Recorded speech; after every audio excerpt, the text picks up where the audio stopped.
Have you recently been slacking off in your algebra class or pre-calc class and have an angles quiz coming up? Well, look no further, you've come to the right place, because today I'm going to talk to you about the magic of angles, reference angles, and coterminal angles. If I were to give you 4 quarters, you could instantly recognize them as $1.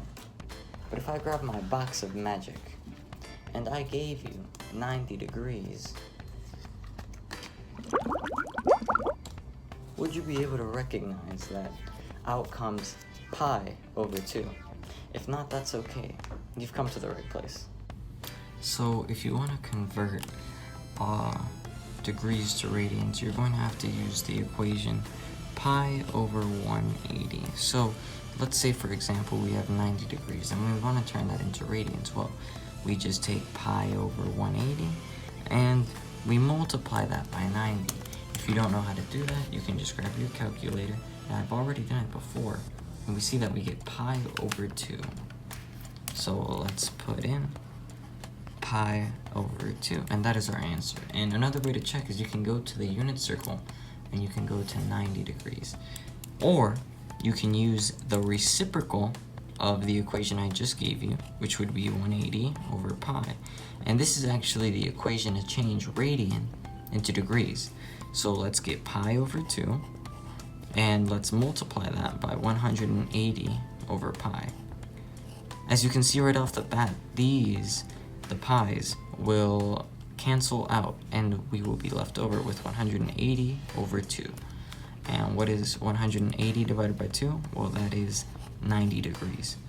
And so this equation, pi over 180, will be how to change degrees to radians, and 180 over pi will help you change radians back to degrees.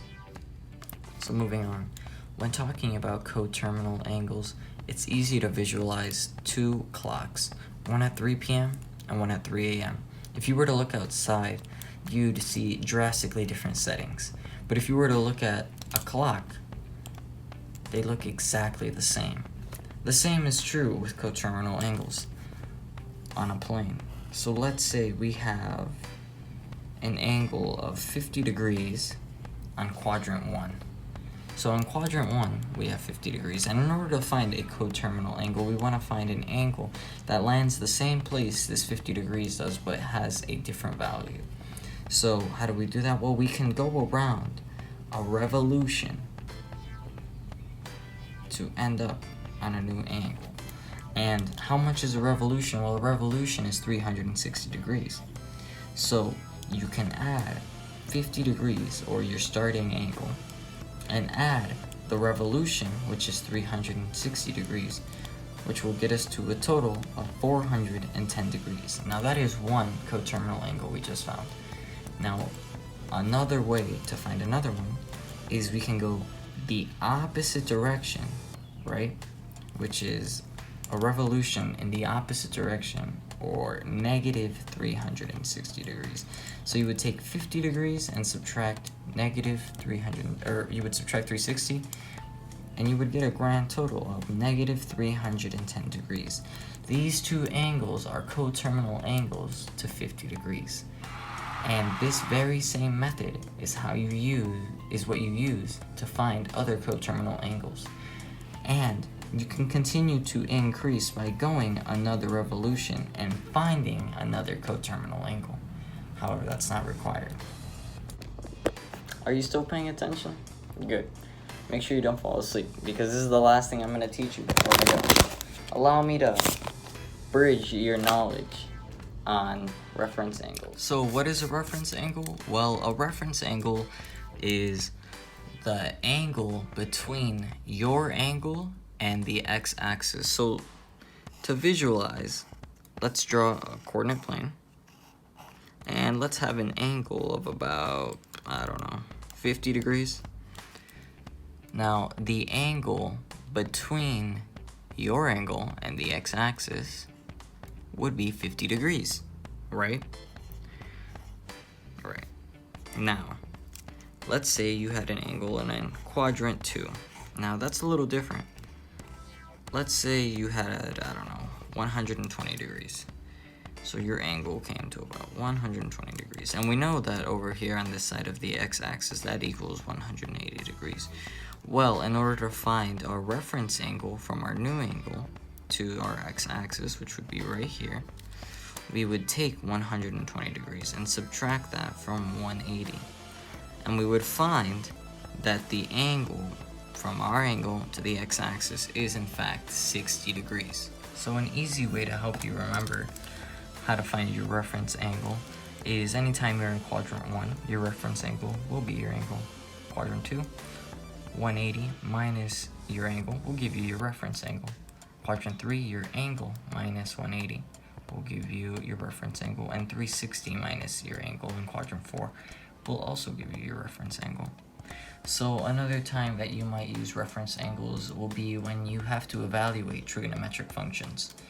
So if you're in pre-calc, you might be asked to figure out what cosine of 120 degrees is.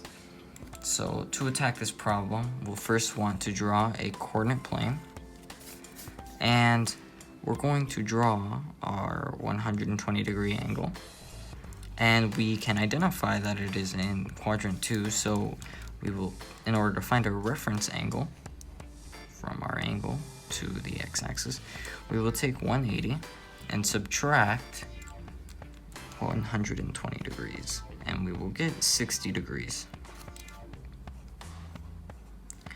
And we will shoot straight up and create a right triangle, and right here we'll create a 90 degree, and we should be able to identify that if we have 60 degrees in one area and 90 degrees in another area of the triangle, our last angle should be 30 degrees.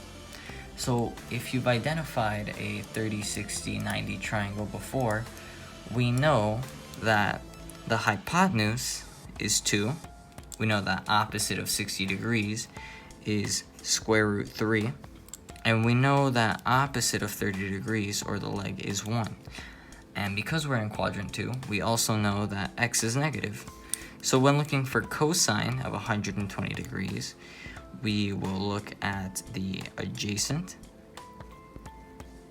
and the hypotenuse, which is what cosine is, and that will give us negative 1 over 2. And that is how you evaluate trigonometric functions using reference angles. And that's it. You've survived. Thanks for spending the last, 6, 7, 8 minutes with me. And I hope you learned something, and I hope you're ready for your quiz. So good luck, and I'll see you later.